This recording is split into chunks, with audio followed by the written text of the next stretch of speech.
나의 등교에서 세임 주시는 예수 그리스도로 말미암아 늘 승리하시기를 소망합니다. 네, 매주일 교회 오실 때마다 내가 참 잘 왔다 하면서 기쁨으로 예배하는 이 시간이 늘 되기를 소망합니다. 매주마다 하루하루 삶이 활기찬 신앙생활 되실 수 있기를 간절히 축원합니다. 네, 오늘 말씀 제목이 활기찬 신앙생활입니다. 성격상 활기차지 않은 사람도 있는데 그런 의미보다는 좀 더 이제 하나님의 능력을 힘입는 그런 활기찬 신앙생활을 말하죠. 우승자를 뽑는 오디션 프로를 보면 그 무대 앞에서 별로 떨지 않고 심사위원들을 그냥 들었다 놨다 하면서 웃게도 하고 울게도 하고 분위기를 아주 주도하는 그런 참가자가 가끔 있어요. 전혀 떨지 않고. 그런 사람은 굉장히 활기찬 사람이라고 볼 수 있죠. 우리의 신앙생활이 그렇게 활기차야 합니다.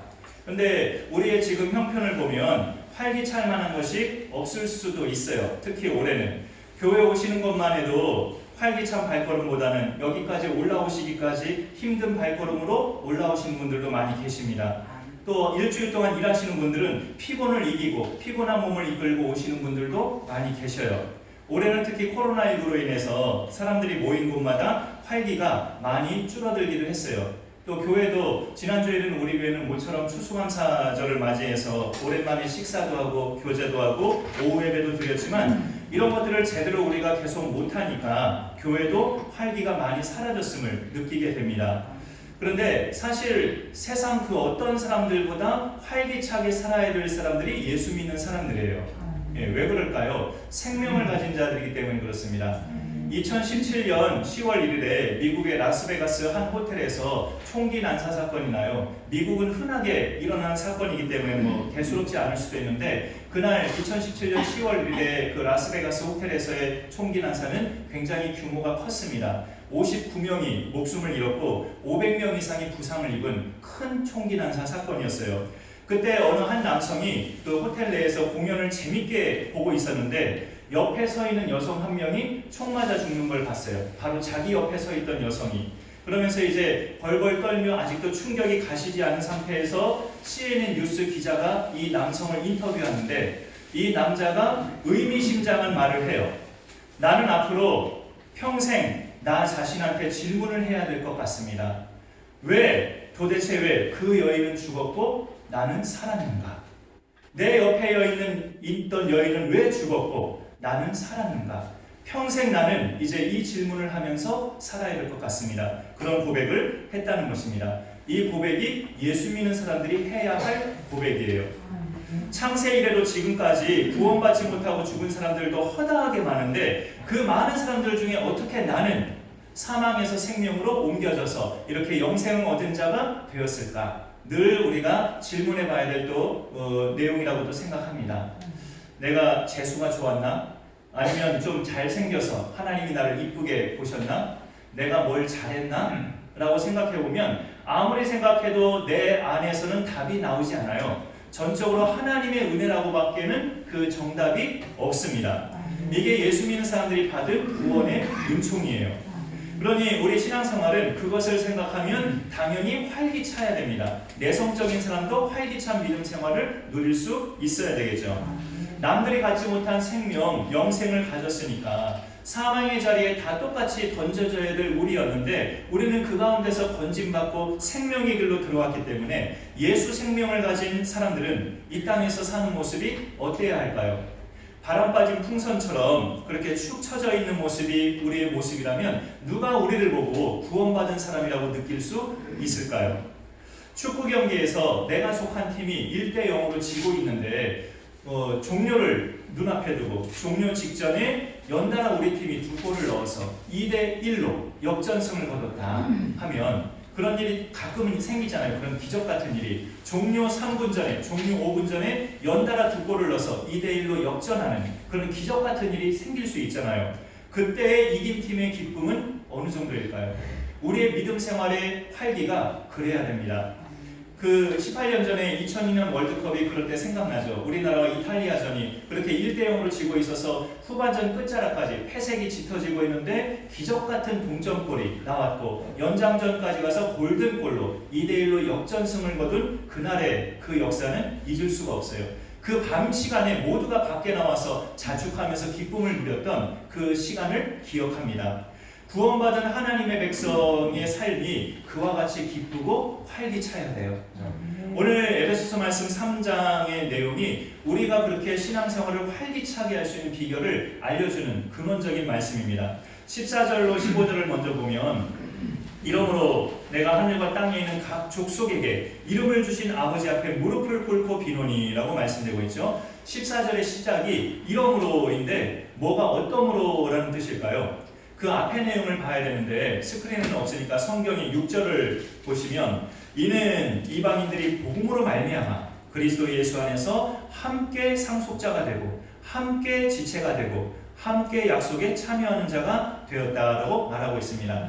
오랜 세월 하나님의 백성이 아니었던 이방인들이 그리스도 예수 안에서 유대인들처럼 아브라함의 자손들처럼 함께 하나님의 상속자가 되고 함께 교회의 지체가 되고 함께 영생과 천국을 선물로 받은 약속에 참여한 자가 됐다는 거예요. 이방인들이. 사람은 절대 신이 될 수 없지만 구원받은 사람은 하나님이 누리는 신령한 복들을 똑같이 누릴 수 있어요. 인간은 신이 될 수는 없지만 구원을 받으면 하나님이 누리시는 복들을 함께 누릴 수 있다는 거죠. 그게 오늘 19절 후반에 보시면, 마지막 절이었죠. 19절 후반, 하나님의 모든 충만하신 것으로 너희에게 충만하게 하시기를 구하노라. 구원받은 사람은 하나님의 그 충만한 은혜들을 똑같이 누리면서 살 수 있다는 것이죠. 세상 사람들이 이해하지 못하고 알지 못하는 하늘의 신령한 은총들을 우리가 복으로 누리며 살 수 있다는 거예요. 누구든지 주의 이름을 부르는 자는 구원의 길로 들어오게 됐으니, 이러므로 우리 각자에게 이 존귀한 이름을 주신 아버지 앞에 무릎을 꿇고 비노니 하면서 바울이 자신의 기도 제목을 하나씩 말하고 있어요. 이 바울이 에베소 교회 성도들 향한 기도 제목이 그 내용을 가만히 보니까 우리가 활기차게 믿음 생활할 수 있는 비결이에요.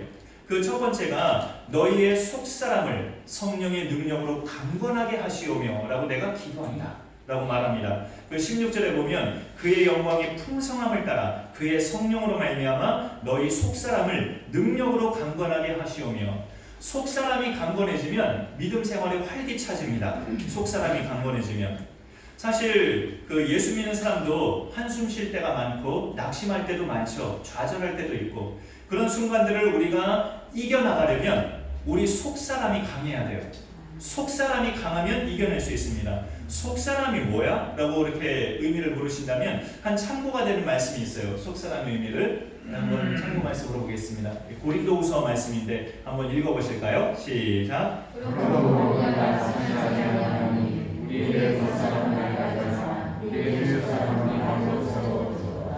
저 말씀을 보면 예수 믿는 사람들에게 날마다 새로워지는 것이 속사람이래요. 겉사람은 점점 낡아지지만 날마다 새로워지는 것이 속사람인데, 우리 안에 계신 성령의 능력으로 그렇게 된다고 오늘 에베소서가 같이 말씀하고 있죠. 예수 믿는 자들은 그 안에 성령이 계시는데 성령으로 말미암아 우리의 내면의 영, 속사람이 날마다 새로워질 수 있다고 합니다.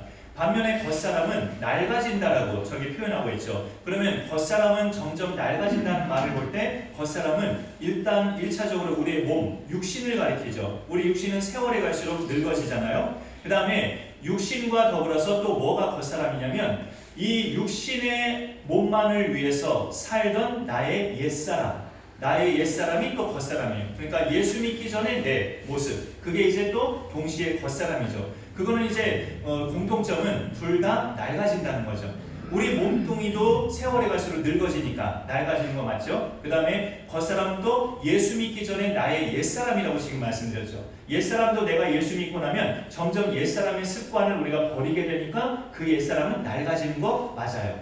그런 점에 있어서 겉사람은 우리의 몸이면서 예수 믿기 전에 나의 옛사람이다 라고 우리가 이해할 수 있습니다. 반면에 우리의 속사람은 그럼 그 반대로 생각하면 되겠죠. 우리 사람이 몸만 있는 것이 아니라 영혼이 있잖아요. 특히 영이라고 하죠. 하나님을 만났으면 우리 속에 거듭난 영, 예수 믿고 나서 거듭난 영이 나의 속사람이에요. 동시에 예수 믿고 나서 이제 새 삶을 살아가는 나 자신, 옛 습관을 버리고 이제 말씀대로 살고자 몸부림치는 그 거듭난 구원받은 나 자신이 또 새 사람이라고 볼 수 있습니다. 그 새 사람은 점점 이제 강건해진다고 우리가 나이가 들어도 새 사람은 예수님을 믿는 사람은 점점 강건해진다고 말씀하고 있어요. 그래서 활력 있는 신앙생활의 비결은 우리의 속사람이 약해지지 말아야 됩니다. 속사람이 강건해져요. 능력으로. 그게 무슨 말일까요? 어떻게 하면 속사람이 능력으로 강건해질 수 있을까요? 이 간단한 말씀을 또 하나 한번 보겠습니다. 예, 저것도 마저 읽어주시죠. 시작. 너의 속사람은 하나님의 법을 즐거워하되. 예, 속사람이 강건해지려면 저기서 속사람의 특성이 나와요. 하나님의 법을 즐거워한답니다. 하나님 말씀, 하나님의 뜻, 성경 속에 담긴 하나님의 뜻이 하나님의 법인데 우리 속사람은 하나님의 법을 즐거워한대요. 그래서 우리가 성경을 늘 가까이 하고 말씀 가운데 거할 때 속사람이 강건해질 수 있습니다. 그래서 시편 1편에도 복 있는 사람은 여호와의 율법을 즐거워하여 그의 율법을 주야로 묵상하는도다. 하나님 말씀이 자꾸 우리가 즐거워야 돼요. 그래서 주야로 자꾸 읽고 묵상하고 말씀이 자꾸 내 속에 들어와서 속사람이 강해져야 믿음 생활에 활기찰 수 있어요. 예수님을 모신 내 속사람은 하나님의 법을 그렇게 즐거워하는 쪽으로 자꾸 나아갈 때 우리가 그렇게 승리할 수 있는데 그거를 도우시는 분이 성령님이라고. 그래서 오늘 에베소서 말씀에 성령으로 말미암아 그의 능력으로 말미암아라고 이렇게 말을 하고 있죠. 그래서 말씀을 즐거워하는 것도 하나님의 법을 즐거워하는 것도 성령의 능력으로 된다라고 이야기합니다. 여러분 보통 강해 보이는 사람은 어떤 사람인가요? 힘이 세서 무거운 물건도 거뜬히 드는 사람, 이런 강대상 같은 무거운 물건도 거뜬히 드는 사람이면 굉장히 강하죠. 또 젊을 때부터 노년에 이르기까지 하루도 빠지지 않고 일선에서 일하던 사람, 생활력이 강하죠. 그런 사람들은 생활력이 강한 사람도 강한 사람으로 보여요.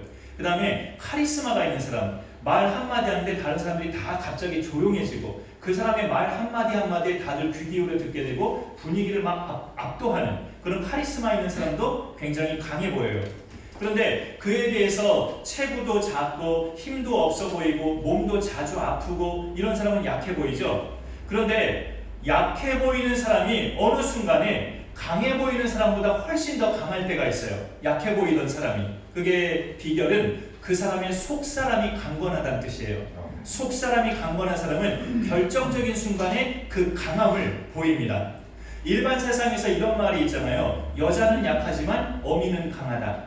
실제로 성경을 보면 그 여인이 있어요. 그런 여인이. 마태복음에는 가나안 여인이라고 나와 있고 마가복음에는 수로보니게 여인이라고 되어 있는데 어린 딸이 흉악한 귀신에 들려서 그 딸의 치유를 위해서 늘 간구하다가 자기 동네 앞으로 예수가 지나간다는 소문을 듣고 그 예수님 앞에 필사적으로 달려갑니다. 그러면서 내 딸을 흉악한 귀신 들린 내 딸을 고쳐달라고 예수님께 하소연을 하죠. 그때 예수님이 몰인정하게 들리는 듯한 말을 해요. 자녀의 떡을 취해서 개들에게 던짐이 마땅치 아니하다. 그 개들은 그 길거리 견을 말하는 게 아니고 애완견이에요. 그 집에서 애완견을 키우는 그런 가정을 예로 들어서 부모가 만들어주는 음식물은 자녀가 먼저 먹어야지 애완견에게 먼저 주는 거 아니다 라고 말을 하는 거예요. 그 말도 그렇지만 모욕적으로 들릴 수 있죠. 너는 개다 이런 말이니까 굉장히 모욕적이잖아요. 근데 이 여인이 자기가 개임을 인정하면서 계속 말을 해요.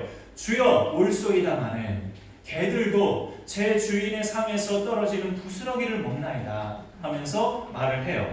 주변 사람들이 보기에는 참 자존심도 없어 보이는 여자고 약해 보이는 여인이지만 엄마로서는 강한 사람이었고 무엇보다 예수님이 하신 말씀이 있잖아요. 여자여 내 믿음이 크도다. 그 여인의 속사람이 강건하다는 거예요. 속사람이. 여러분 힘이 세고 생활력이 있고 카리스마가 있어도 누가 자존심 건드리고 모욕감을 줄 때 그거 견디지 못하고 실족하는 사람은 강한 사람 아니에요. 자기 모든 것을 내려놓을 줄 아는 사람이 강한 사람이에요. 자존심, 성질, 고집, 내가 가진 모든 것들을 다 내려놓으면 하나님이 비워져 있는 그 사람을 통해서 마음껏 능력을 부어주시고 일하시기 때문에 그가 누구보다도 강한 사람입니다.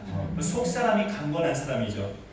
우리의 속사람이 강건해지는 것과 그 다음 17절에 있는 내용은 똑같은 내용이에요. 예수 그리스도가 우리 마음에 계시게 하옵시고 라는 내용은 그 앞에 16절에 성령의 능력으로 속사람이 강건하게 하옵시고와 같은 뜻을 반복하는 겁니다. 그래서 예수 그리스도가 우리 마음에 계신다는 것은 그는 실제적으로 승천하셨죠. 지금은 하나님 보좌 우편에 계시죠. 그런데도 예수 그리스도가 우리 마음에 계시대요. 그거는 대신 강림하신 성령으로 예수가 계시는 거예요. 우리 가운데 임하신 성령이 곧 예수가 내 안에 계시는 거라고 신학적으로 그렇게 해석하고 있습니다. 그래서 그 성령이 내 안에 계시는 사람만이, 성령이 내주하시는 사람만이 예수를 주라고 고백할 수 있다고 고린도전서에서 그렇게 말씀하고 있죠.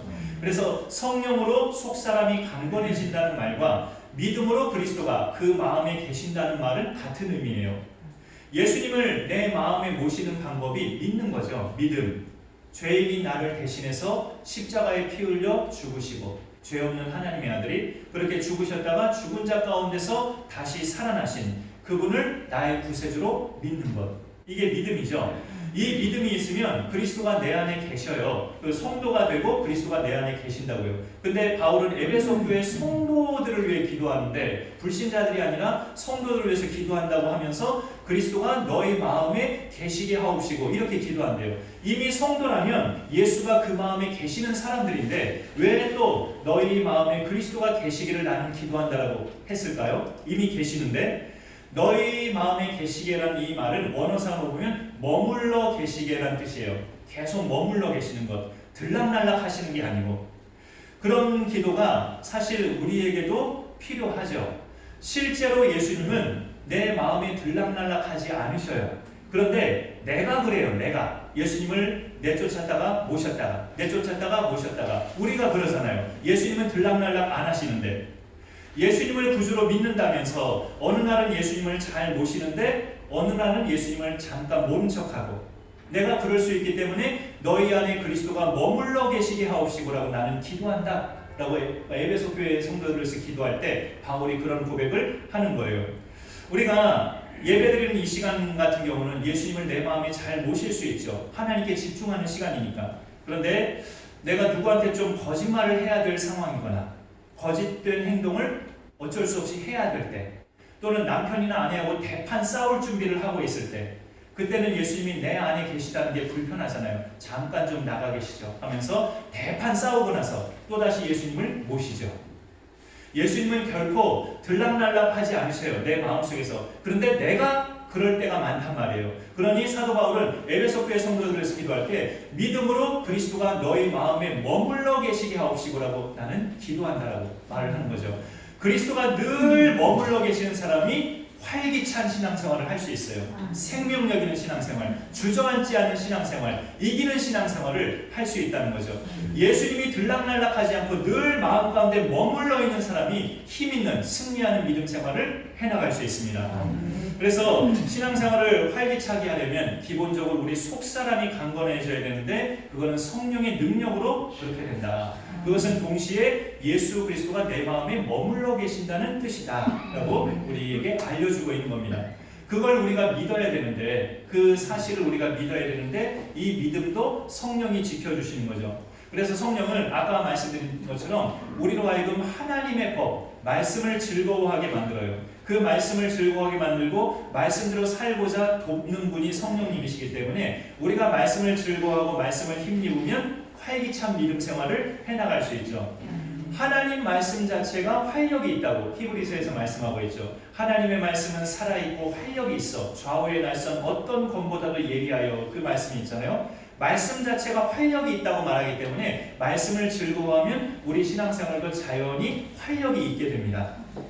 멸망당할 자를 건지신 하나님의 그 능력이 하나님의 유연성이에요. 하나님이 그 정도로 유연성 있는 분이면 하나님의 말씀도 유연성이 있고 활력이 있다는 뜻이죠. 그 말씀으로 우리 신앙생활을 다지면 우리 신앙생활도 활력 있게 해나갈 수 있음을 우리에게 알려주고 있습니다. 활력 있는 믿음 생활이라는 게 뭘까요? 서로 지체들만 봐도 기쁘고 그냥 웃게 되고, 요즘은 코로나 때문에 우리가 조심하지만 지체들만 봐도 너무 사랑스러워서 막 안아주고 싶고, 어떤 섬길 일이 있으면 내가 막 나서려고 섬기고 싶어하고, 예배 시간에 찬양할 때마다 마음에 막 감격이 넘치고 마음이 막 열리고, 또 자녀나 남편, 아내, 부모님 얼굴을 볼 때마다 너무 사랑스럽고 안아주고 싶고 감사하고, 그래서 어떤 때는 다윗처럼 춤을 추고 싶고, 이게 활기찬 신앙생활이죠. 아멘. 우리 가운데 이런 은혜가 날마다 부어지기를 소망합니다. 이런 신앙생활을 더 활기차게 하는 힘은 거기에다 더 활기차게 하는 그 결정적인 힘은 그리스도의 사랑이 우리 속에 충만할 때입니다. 17절 중반부터 19절까지 쭉 그걸 말하고 있는데요. 17절 하반에 보면 계시게 하옵시고 너희가 사람 가운데서 뿌리가 박히고 터가 굳어져서 능히 모든 성도와 함께 지식에 넘치는 그리스도의 사랑을 알고 그 너비와 길이와 높이와 깊이가 어떠함을 깨달아. 이렇게 하나님의 사랑이 결정적으로 막판 이제 하나 더 얹어서 부어질 때 신앙생활이 힘이 있고 활기차질 수 있어요. 지난주일에 그런 말씀을 드렸었는데요. 신앙생활은 믿음으로 출발해서 사랑으로 사는 것, 이게 믿음 생활이 신앙생활이다 라고 말씀드렸죠. 사랑으로 사는 것이 참 믿음이라고, 행함이 있는 믿음이 참 믿음이라고 야고보서에서 말씀하고 있잖아요. 그래서 그리스도가 내 마음에 계시게 하옵시고 내 속사람이 성령의 능력으로 강건해지게 하옵시고 라고 이렇게 기도하며 그것이 이루어지면 우리 그런 사람들끼리는 서로 또 사랑이 넘쳐나게 되죠. 사랑으로 하나가 되게 돼요. 진정한 믿음은 결국 하나님의 사랑을 아는 거죠. 진정한 믿음은 그분의 사랑이 나에게 부어진 그분의 사랑이 얼마나 큰가를 아는 게 또 진정한 믿음이죠. 하나님이 행하신 그 일, 무슨 일을 행하셨어요? 독생자를 죽이신 것. 날 살리시려고 독생자를 죽이신 그 일을 내가 매일같이 묵상하면 결국 그분의 사랑이 얼마나 큰가를 우리가 알게 돼요. 그걸 오늘 네 가지로 이렇게 말하는데 그 너비와 길이와 높이와 깊이가 얼마나 큰지를 너희로 하여금 깨닫게 하려 함이라.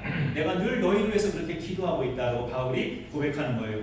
이 네 가지 의미가 뭘까요? 우선 너비는 넓이를 말하는 건데 하나님의 사랑은 누구나 다 포용할 수 있을 만큼 넓다는 거죠. 유대인이나 이방인이나 일본인이나 한국인이나 누구든지 예수를 주로 부르는 자는 다 품을 수 있을 만큼 넓은 게 하나님의 사랑이라는 거죠. 그 다음에 길이, 하나님의 사랑이 얼마나 길다는 걸까요? 뭐 1000년, 2000년 한정 기간만 있는 게 하나님의 사랑이 아니라 영원, 끝이 없어요. 영원한 길이가 하나님의 사랑이다. 그 길이가 그만큼이다라고 알려주는 겁니다.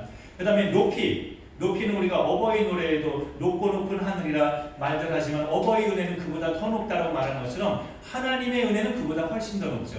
하늘보다 우주보다 더 높은 것이 하나님의 은혜라는 사랑이라는 것을 이렇게 높이라고 표현합니다. 그 다음에 마지막으로 깊이는 뭘까요? 아무리 밑바닥까지 내려간 사람도 아무리 타락해서 저 밑바닥까지 내려간 사람도 얼마든지 건져낼 수 있는 것이 하나님의 사랑이라는 그 정도로 깊다는 거예요. 하나님의 사랑. 그러니까 그 넓이와 길이와 높이와 깊이가 정말 끝도 없이 무한한 것이 하나님의 사랑이라고 알려줍니다. 하나님의 그 사랑을 알아가면 알아갈수록 우리 마음은 감격하고 내가 외향적인 성격이 아니어도 막 분위기 띄우는 그런 성격이 아니어도 하나님의 사랑을 알아가면 알아갈수록 내 신앙생활 자체는 활기 있고 활력 있는 믿음 생활을 해나갈 수 있다는 거죠. 작년 다니엘 기도회 강사님 중에 좀 연세가 많으신 분이었는데 이상구 박사님이 있었어요. 의학 박사고 굉장히 아주 학적인 분이시죠. 의사이시고 그 이상구 박사님이 하루 작년에 그 간증을 하셨을 때 그분이 어린 시절 7살 때쯤 자기 엄마를 오해했었다고 그렇게 말을 하셨죠. 청상과부가 되셔서 일찍이 남편 여의시고 온갖 생업에 종사하면서 아들을 키우셨는데 이 엄마가 그 덕분에 이 어린 아들은 아침 일찍부터 밤 늦은 시간까지 도대체가 엄마 얼굴을 못 본 거예요. 엄마가 밖에 나가서 뭐 하는지도 어린 나이니까 자기를 위해서 돈 벌고 계시다는 것도 모르고 그렇게 엄마를 오해한 거죠. 어떻게 오해했느냐? 우리 엄마는 나를 버렸다 라고 오해한 거예요. 그러면서 이 7살짜리 어린 아들이 우울증까지 걸렸었다고 자기 고백을 그렇게 했죠. 그런데 어느 날 밤에 그 오해가 단번에 풀렸다는 거죠. 어느 날 밤에 졸려서 막 잠이 들고 있는데 누군가가 자기 머리를 쓰다듬어 주고 있는데 세상에 이렇게 내 머리를 사랑스럽게 쓰다주는 건 처음이다라고 느껴질 정도로 너무나 사랑스럽게 자기 얼굴을 쓰다듬어 주고 있다는 거예요. 그러면서 자기가 너무 졸려서 이불을 덮고 자야 되는데 이불을 걷어차고 이불을 덮어야 되는데 춥다 하면서도 하도 졸려가지고 그냥 잠들려고 했는데 따뜻한 이불이 이렇게 쓱 올라오면서 자기를 덮어주더래요.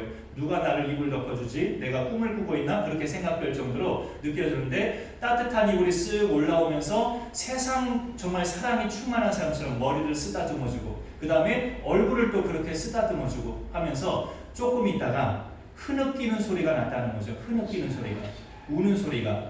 그리고 그 우는 그 사람이 눈에서 눈물이 떨어지는데 자고 있는 아들 얼굴에 뚝뚝 눈물이 떨어졌다는 거예요. 그 옛날에 불도 등도 없어서 깜깜한 방에 제대로 보이지 않았는데 이 아들이 궁금해서 눈을 떠보니까 얼굴 윤곽이 자기 엄마였다라는 거예요. 아, 엄마가 나를 버린 게 아니었구나. 그 순간에 깨달았다는 거죠. 그 다음날 아침에 이 아들이 정말 새 힘을 얻고 막 일어났다는 거예요. 우리 엄마는 나를 버리지 않으셨구나. 우리 엄마는 나를 사랑하시는구나 하면서 새 힘을 얻고 일어났다는 거죠.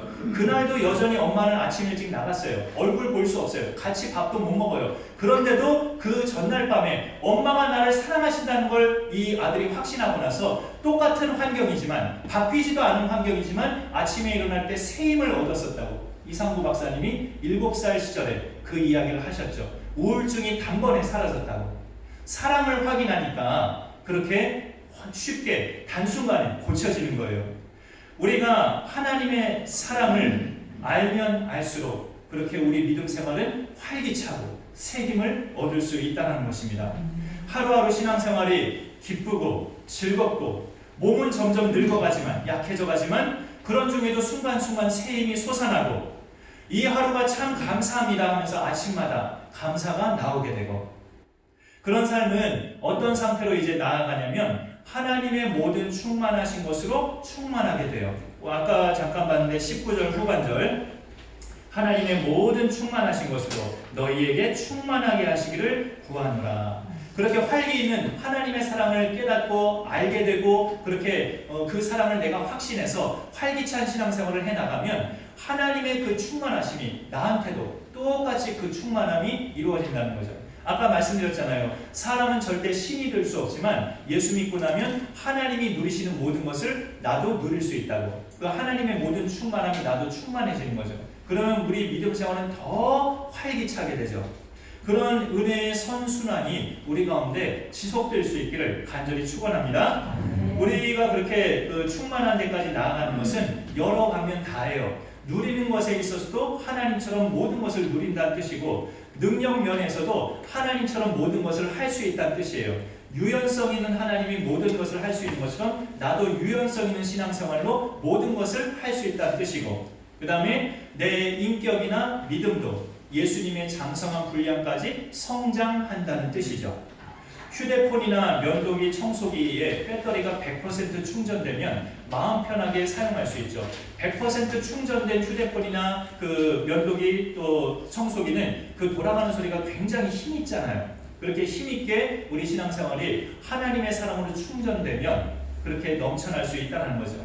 그 너비와 길이와 높이와 깊이가 얼마나 크고 가득한지를 알게 되면 우리 신앙생활도 모터가 돌아가듯 활기찬 신앙생활이 됩니다. 새로운 한 주간이 하나님의 사랑을 힘입어 그렇게 넉넉하게 승리하시기를 간절히 축원합니다. 기도하겠습니다. 하나님 감사합니다. 오늘도 우리에게 말씀하여 주시고 우리가 활기찬 믿음 생활을 할 수 있는 비결을 오늘 에베소서 말씀에서 알려주심을 감사드립니다.